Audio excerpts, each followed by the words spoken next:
In a world where talent is evenly distributed, but venture capital is concentrated in coastal silos, smart startup money is heading for the Midcontinent. Welcome to the Midcon Markup, a podcast that uncovers the inspiring stories of our visionary tech entrepreneurs and the investors who believe in them. I'm your host, Cody Merrill with Cortado Ventures. Listen, learn, and make your Midcon Markup. Welcome to another episode of the Midcon Markup. Today, super grateful to be joined by Bill Richmond at his law office, Platt Richmond, here in Dallas. Thanks for having me. Before you became a lawyer, what were these formative childhood experiences that led you to pursue law? Like, were you your teacher's worst nightmare in class because you were so argumentative? Or was there some other passion that led you to this pursuit? A lot of folks I hear, they ask that. They're like, well, was it that you love to argue? And you hear a lot of folks who go to law school and they say, oh, people say I should go because I love to argue. And I say, it's not just about loving to argue. You got to love to win, because anyone can argue, but you only really can be a solutions-oriented attorney or really in any field, any entrepreneurial journey, if you're really there for solutions. So I'd say it started early. I don't have any lawyers in my family, so it wasn't kind of my dad's doing this or I've seen others doing it. But I was really drawn to the problem solving. So got into debate and mock trial through a friend, just kind of on a whim. 4 years of mock trial in college and debate, then did only mock trial in college. So traveled the country doing that when I went to the University of Missouri. And it set me up really well to go to SMU at Southern Methodist for law school and already having that experience. But a lot of it was just the crafting of solutions and then communicating it. And because so many folks, they say, well, you got to learn to think like a lawyer, right? That's not useful if you can't communicate what it is that you're thinking. You could be the most brilliant person, but if you can't get it out in writing or verbally, then it really is a problem. And so I loved the intersection of those two things, and then what a legal career afforded me the opportunity to do with it. In general, do you feel that people over-communicate or under-communicate? One of my colleagues always says this phrase, which is, I have written a shorter letter, but I didn't have enough time. There's one level of intelligence, which is understanding something in all of its granular detail. And then there's another level of intelligence, or even emotional intelligence, to be able to say it more succinctly, to understand what is the basic values, to use kind of painting language. What are the basic values that you see amongst all the noise, the forest for the trees? So I'd say the first level is really understanding something, but then understanding it so well that you can communicate it to someone without all of that background. Because if they've got to read the whole textbook, or you've got to tell them, then it's really no good. You haven't really done what you needed to do, whether in a courtroom or in a boardroom. So I hear you saying that it's not really a black and white, too much communication, too little communication. It's a matter of communication effectiveness and how concise you are and how well you can condense complex ideas into language that somebody else can understand, and having empathy for who's on the other side of that conversation, who's receiving it, what is their ability to comprehend. 100%. Understanding is something that you can always have as the person who's communicating, but your goal is for the other person to understand. So to really know how they're taking it in, what context do they have to know your message, means you have to be a good listener as well. You have to be empathetic to where they're coming from and anticipate the challenges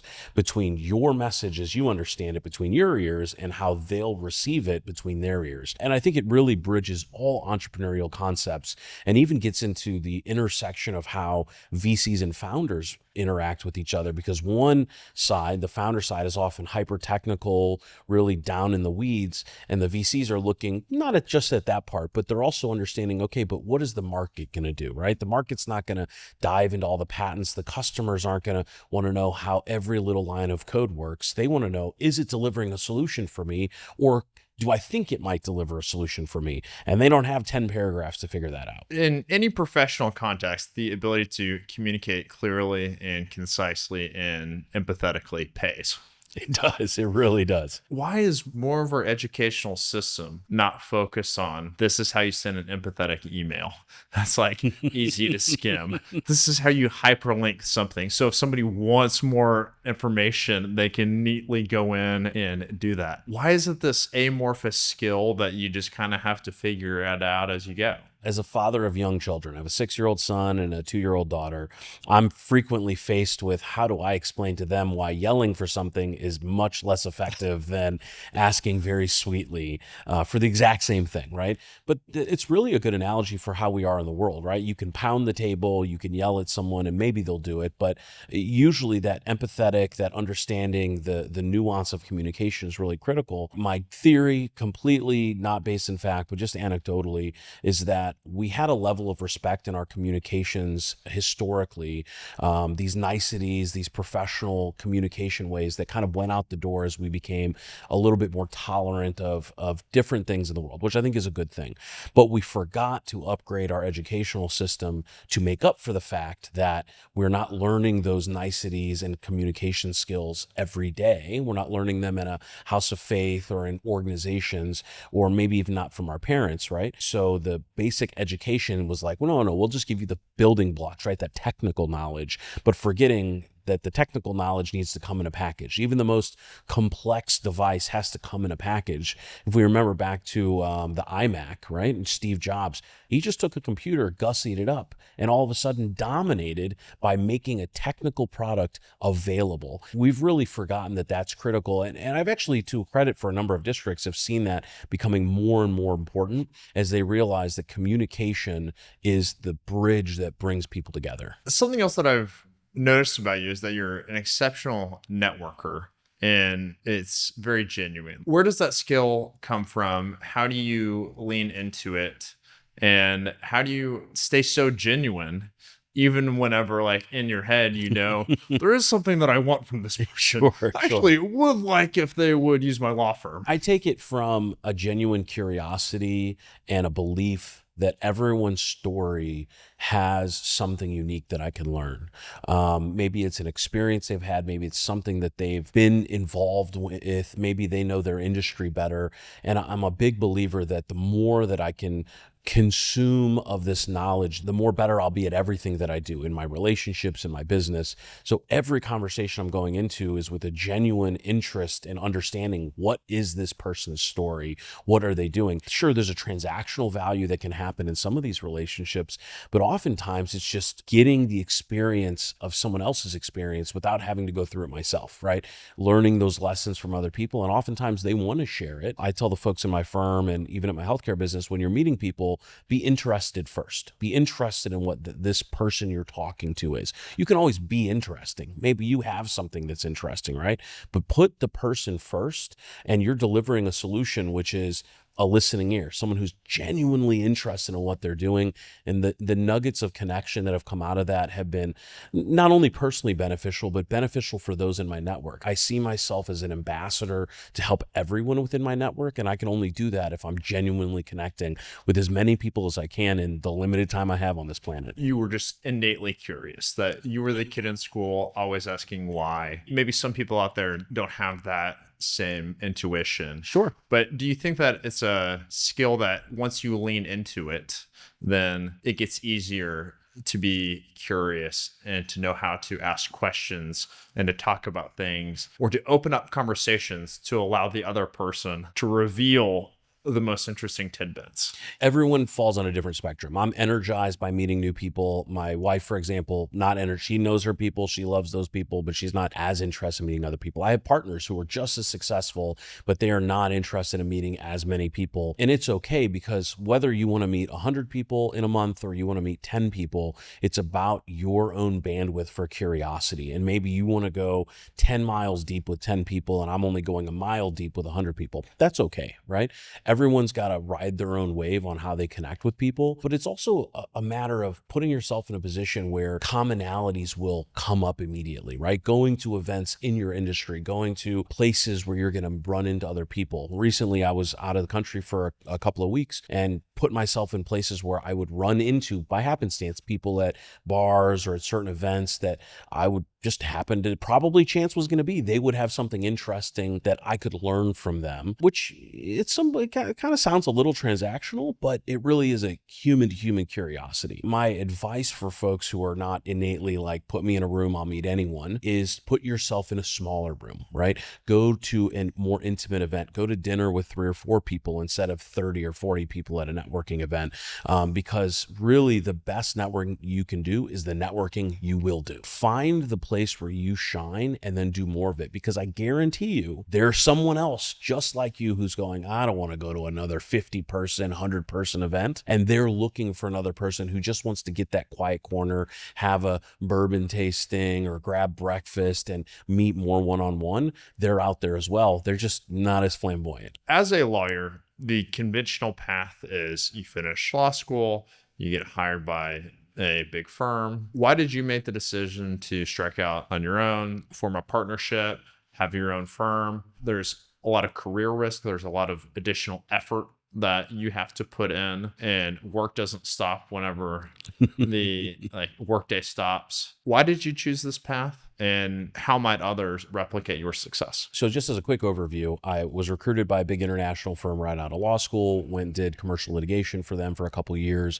then went to a boutique litigation firm still doing national litigation. And the mentors that I had, advertently or inadvertently, were also entrepreneurial folks. They had each at both of those firms left big firms to start their own firms, right? So there was a thread of entrepreneurialness already within those organizations. And I think that's why I was a good fit. But then there was always that part where if I couldn't change it on the inside, then I knew I'm just going to go out and do my own thing. Call that hubris, call that overconfidence. Fortunately, it worked, so it doesn't seem overconfident now. But it was really understanding, did I not like law, or did I not like this one institution's version of how to practice the law? And so my 2 partners and I, who had gone to law school, gone to our separate firms, we came together in the summer of 2015 and said, we think we can build a different model that embraces more directly entrepreneurs on the business side, and that we can use that to create a different type of law firm, both on the inside for the people who work there,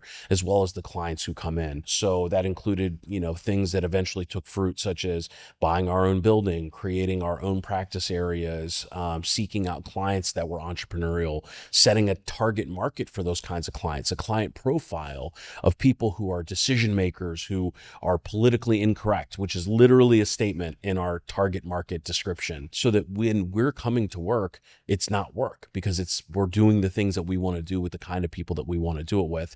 This is not a place for everyone, just like every other firm isn't a place for everyone, but we created a vision of what we wanted to see, and it's grown. Fortunately, we're now over 30 attorneys based in Dallas and Houston, doing work nationally, but it's all kind of started from that professionals that have fun and relentlessly implementing solutions. We just are always solution oriented, and that's what gets us up in the morning. What are your current practice areas? So we're a full service business firm. So we have everything from corporate to M&A, employment, litigation, which includes both commercial litigation and intellectual property. We do new media, so that includes social media influencers, networks, platforms. We have a sports law practice, which includes NIL deals. We're also doing a lot of commercial real estate. The firm initially was 50-50 commercial litigation and commercial real estate, but our corporate section has been the fastest growing in the last 3 years as we've really attacked the middle market, which are those folks who need a level of skill above the kind of basic level entity formation, but they don't want to pay $1,800 an hour for a New York white shoe firm, but they want that level of experience. So as what I like to call big law refugees, we bring that experience,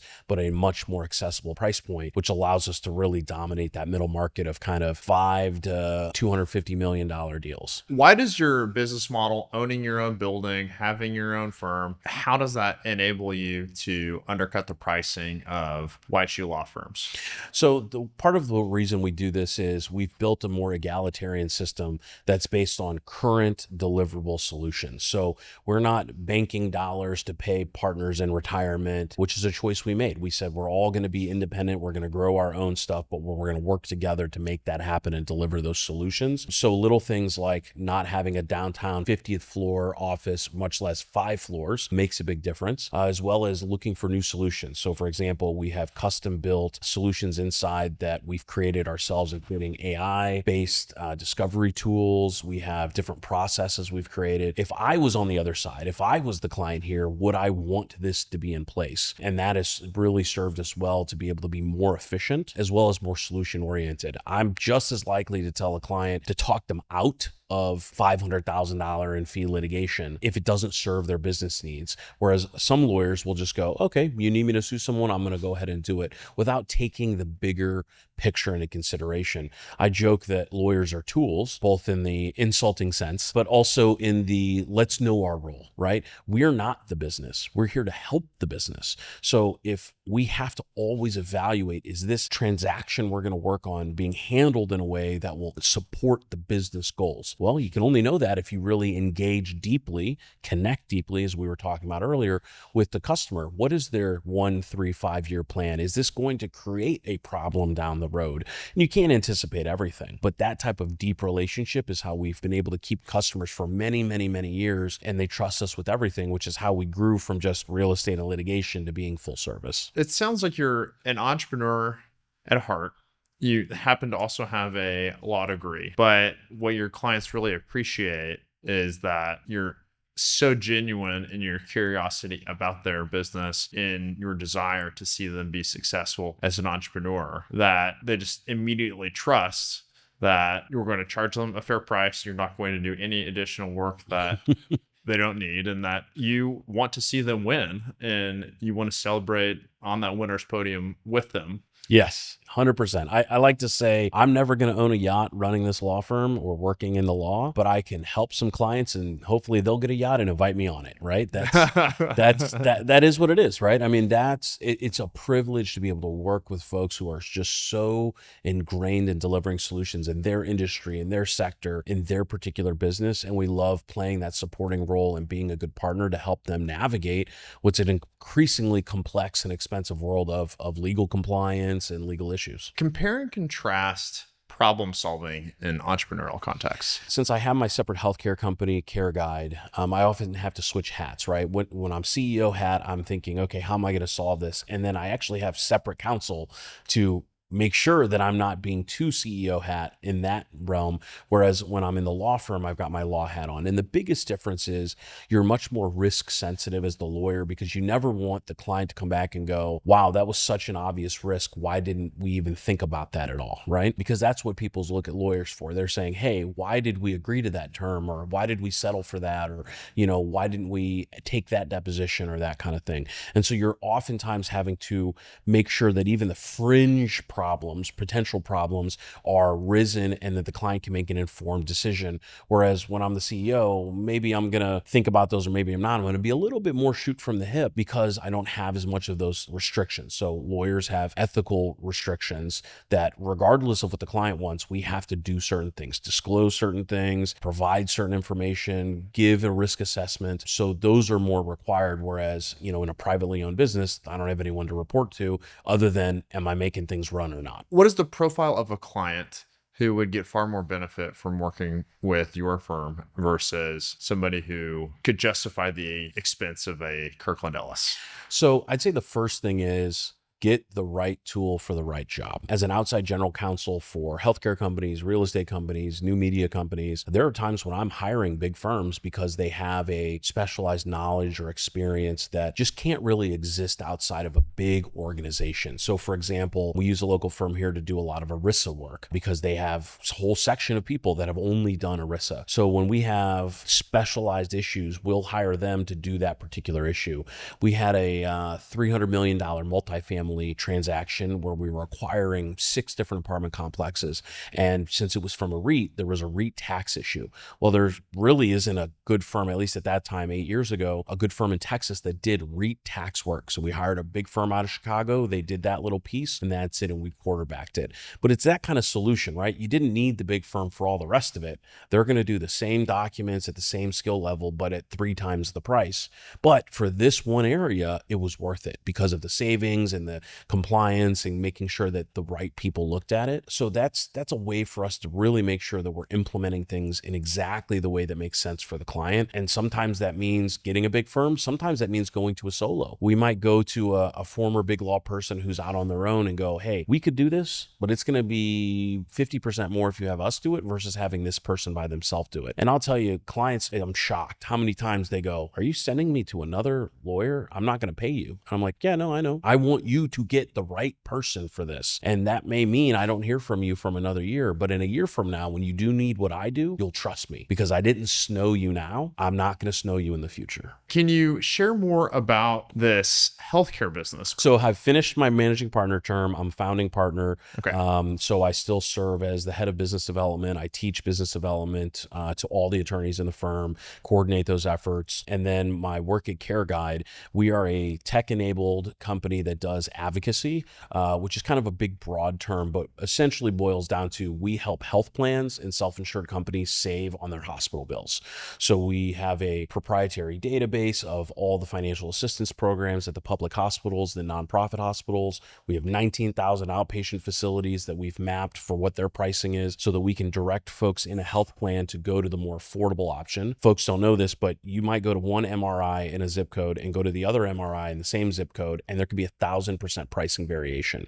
And the plan may approve both of those. But at the end of the year, if you go to the 1,000% place too many times, your rates are going to go way up. So we help navigate on the front end, and then we utilize line-by-line medical review. We utilize statutory ways to reduce the hospital bills, sometimes even eliminate them for these members. So year to date, we've saved about $11 million for our customers so far. And the goal is to kind of double that number by Q1 of 2025. And what I like to tell people is I went from helping people in one broken system, the law, to helping people in another broken system, which is healthcare. It's been a fun journey these last 2 years. And in both domains, it seems like your passion for helping the little guy save money on legal bills or save money on legal expenses, it just seems hugely rewarding for you. It is. It's really rewarding to be able to see clients on the legal side win when they get that deal, grow their business. You know, we had one client who went from a laptop in his kitchen to just under $1 billion of multifamily assets under management. And to see that growth over 7 or 8 years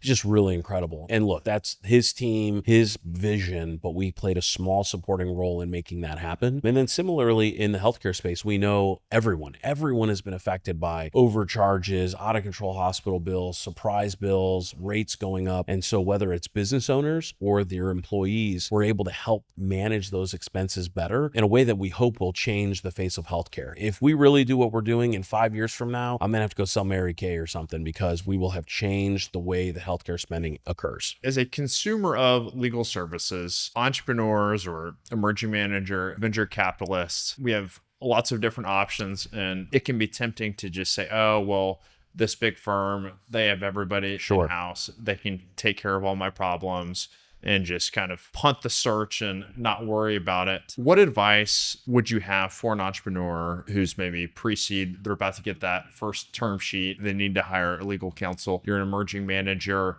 you know that you need fund formation documents, but you also know that you have a bunch of legal needs down the line, you more or less like to work with the same people. What does it look like to work with a firm like yours where you can get these high-end lawyers who left the big firms, but they know all of the best practices, get the initial work done? There's a number of great firms that are embracing this model across the country. There's a couple here in Dallas, a few throughout Texas, and more kind of on the West Coast and East Coast. But it really comes down to, let's look past the shortcuts to the real substance. What do I mean by that?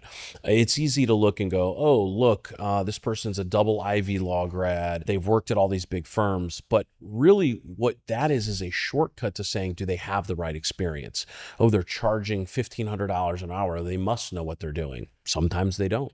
There are big law partners who have never been to trial before, yet bill themselves as trial lawyers. Do they know it? Maybe they know it, but have they had the experience? And that's why I would say the first step is always to really understand what is it that you need to accomplish, first step, and then is this the right tool? So maybe a Kirkland & Ellis or a Winston Strawn is appropriate because there's a complexity here, or they've already done this deal before so that they're not having to reinvent the wheel. But I'd say knowing that they have the relevant experience is critical. So when we were building our M&A and corporate section and helping fund managers and whatnot, it all came down to, can we bring the kind of experience that we did in big law and bring it down at a new price point for everyone else? And so while we've managed the expense side, right, through how we manage our firm, that's allowed us to control the rates and then pass that on to the consumer. It means we can be more selective with who we work with, which is great. And then the other part is there's a fit, right? So if I said there are 3 firms that can do this corporate work, they all have big law experience, and they're all charging middle market rates, sometimes there's a fit, right? Maybe they have more experience in one sector versus another, and that can really help along the way to be that partner. Maybe they can all technically do the legal work, but can they see around corners a little bit better? So I would ask, what have you done in this sector? What have you done in this, area? What have you done these kinds of transactional documents? Can I talk to a client that you've had that was successful in this area? And you'll quickly sort through who says they know what they're doing versus who doesn't. I mean, technically anyone with a law degree might be able to do it, might being the big word. And then sometimes we'll even tell folks when they come to us, hey, this is a really complex one. We recommend you go to this big firm. It's not one on your list, but it's this one because they are really good at oil and gas inspection, patent processes. They have in-house patent prosecution team, and they can do the corporate side, right? Sometimes that's the solution, and sometimes we're able to help. More often than not, we're right at that intersection where people want the experience without the price tag. And so that's been able to keep us busy all these years, almost 10 years now. And you can always, if you have a idiosyncratic situation pop up, go ahead and pay for referral to big law. Sure. And they can solve some complex problem, whenever you're an emerging manager or a founder. In the early days, those dollars are extremely precious. And every dollar that goes to your lawyer is a dollar that's not growing your business. Yeah. I mean, a KKR's legal budget is probably 50 times what our entire revenue is for the year because they are doing so much, right? But do you need exactly what they're doing? Most likely not. We have a large fund where we have folks that they do hundreds of NDAs because they're managing multiple search funds. So they're looking at deals, literally hundreds of NDAs every month that we just go through with them. And they want an eye on it to make sure that we're dotting the I's and crossing the T's, and they don't have the in-house group to do it. So even the larger multi-billion-dollar family offices and funds have realized, I don't need to go downtown and pay $1,500, $1,800 an hour for documents that need someone who cares, who's going to look at it hard and knows what they're looking for. So it's not just limited to the big buildings and the big names. There are a lot of other organizations, and we're proud to be one of those that has really penetrated the market to deliver those services at a much better price tag. Well, Bill, thank you so much for the incredible service that you provide to all of your clients, for being a sponsor of Midcon VC. We greatly appreciate it, and could not be a bigger believer in what you've built with your firm. Super great work, and I appreciate it. It's a pleasure to be your friend and to be sponsored by your firm. Thank you so much. Well, we're excited for more Midcon. The returns of people and relationships and knowledge have been just outstanding, and especially in Bentonville, the most recent one, just really turned a corner on opening people's eyes, even here in Dallas and Houston, that we told about it or heard about it but didn't know, and then asked about it. Even better than you would have expected, and the future years are going to be even better. So looking forward to even more support. All right, thank you. Thank you for joining us for another episode of the Midcon Markup. Please hit like and subscribe for more episodes.